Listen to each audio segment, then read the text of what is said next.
Welcome back to G Fun Facts Online. Today, we are digging into a subject that has frustrated scientists for decades and has finally, just recently, revealed its secrets. We are talking about the silence of the mummies. For centuries, we have had the physical bodies of the ancient Egyptians. We have stared into their gilded faces, analyzed their mummified skin, and read their histories on papyrus.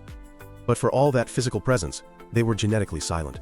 We knew what they looked like, but we didn't know who they actually were, biologically speaking. Their DNA, the code that defines ancestry and migration, was considered lost forever.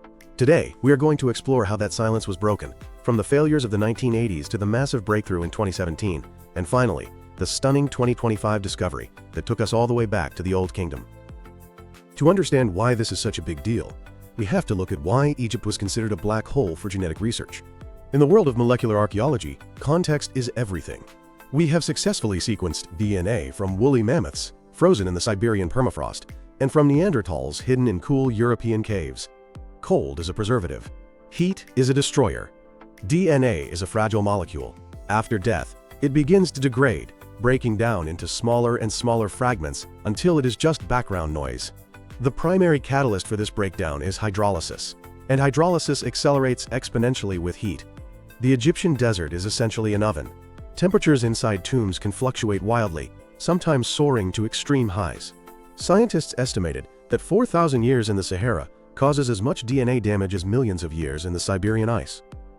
For a long time, the consensus was simply that the DNA had burned away.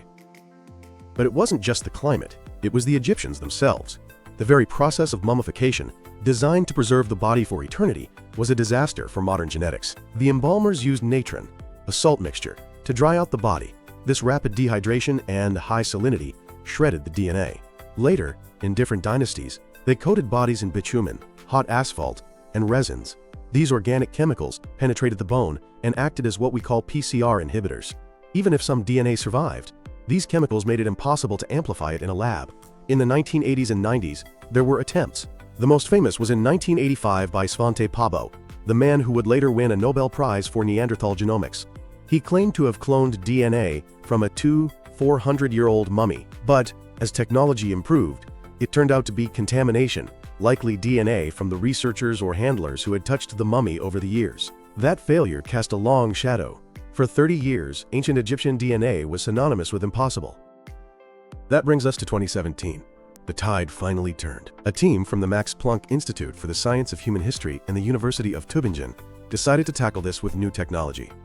They focused on a site called Abu Sir el-Melek in Middle Egypt. They looked at 151 mummies dating from the New Kingdom around 1388 BCE all the way to the Roman period in 425 CE. How did they succeed where others failed? They stopped looking at soft tissue. Instead, they drilled into the petrous part of the temporal bone. This is the dense bone behind the ear that protects the inner ear. It is the hardest bone in the human body, a literal fortress that protects DNA from heat and contamination better than any other skeletal element. They combined this sampling method with next-generation sequencing, or NGS. NGS allows computers to read millions of DNA fragments at once, and crucially, it allows scientists to filter out modern contaminants by looking for specific damage patterns that only exist in ancient DNA, like deamination at the ends of the molecules. The results were a shock to the system. The genome sequencing revealed that the ancient Egyptians of the New Kingdom and Roman periods were most closely related to the populations of the ancient Near East, what we now call the Levant, Anatolia, and Neolithic Europe. Think modern-day Syria, Jordan, Israel, and Lebanon. They were part of that Mediterranean and Near Eastern genetic continuum. But here is the really surprising part. They had almost no sub-Saharan African ancestry. If you look at the DNA of modern Egyptians living in Cairo or Luxor today, they share about 15 to 20% of their DNA with sub-Saharan populations. The ancient samples from Abu Sir el-Melek had almost zero. This tells us that the genetic influx from the south, from Nubia and beyond, was a much later historical development. It likely accelerated during the Roman, Byzantine, and Islamic periods, driven by the intense trans-Saharan trade routes and the slave trade that developed over the last 500 years. The genetic makeup of Egypt changed significantly after the time of the pharaohs. However, the 2017 study had a limitation. The samples were relatively young. They were from periods when Egypt was already a global superpower or under foreign rule. The big question remained, what about the pyramid builders? What about the Old Kingdom? That barrier stood until July 2025. Researchers from the Francis Crick Institute and Liverpool John Moores University announced they had successfully sequenced the first complete genome from the Old Kingdom. This individual lived between 500 and 800 years ago, exactly when the Great Pyramids of Giza were rising. The subject wasn't a pharaoh. He was a man found in a rock-cut tomb in Nuwayrat, Upper Egypt. We call him the Nuwayrat Potter. He was buried in a large pottery vessel, which acted as a time capsule. The ceramic pot created a stable microenvironment, and because he wasn't a king, he wasn't subjected to the harsh chemical resins of royal mummification. Bioarchaeological analysis showed he was a man in his 60s with enlarged sit bones and specific muscle attachments on his arms, consistent with someone who spent decades squatting and throwing heavy clay. He was a master craftsman.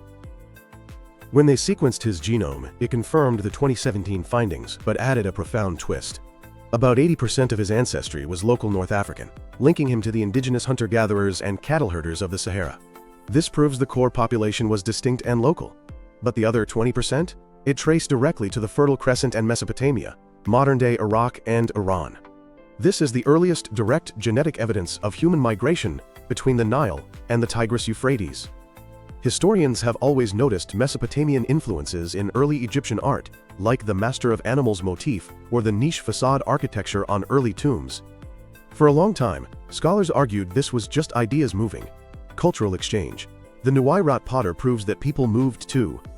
At the very dawn of the Egyptian state, the population was already a cosmopolitan mix, integrated with the wider networks of the ancient Near East.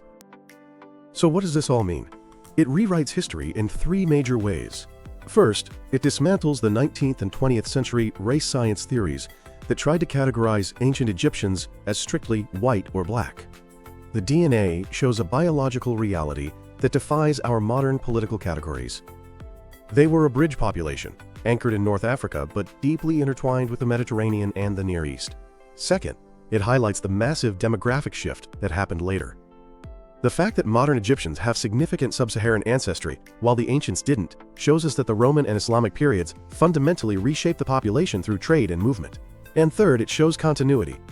Despite being conquered by Libyans, Nubians, Persians, Greeks, and Romans, the core genetics of the Egyptian people remained remarkably stable for over 1,000 years during the dynastic period. The Nubian conquerable Potter shares a direct lineage with the mummies of the Roman period millennia later. Conquests changed the elites, the language, and the religion, but the farmers and potters, the people who actually built the country, remained the descendants of the original inhabitants. The silence of the desert has finally ended. We are no longer guessing who the ancient Egyptians were based on stylized wall paintings or crumbling statues. We are reading their biological autobiography. We see a people who were the ultimate synthesis of the ancient world, rooted in the African Sahara, but reaching out to the cities of Sumer and the hills of the Levant. As technology advances, we can expect more of these time capsules to open. We may soon know the true lineage of the royal families, or the origins of the Hyksos invaders. But for now, we know the Nuwayrat Potter, and through him we see the first globalized age of humanity. Thanks for listening to G Fun Facts Online. Make sure to subscribe for more deep dives into the hidden history of our world.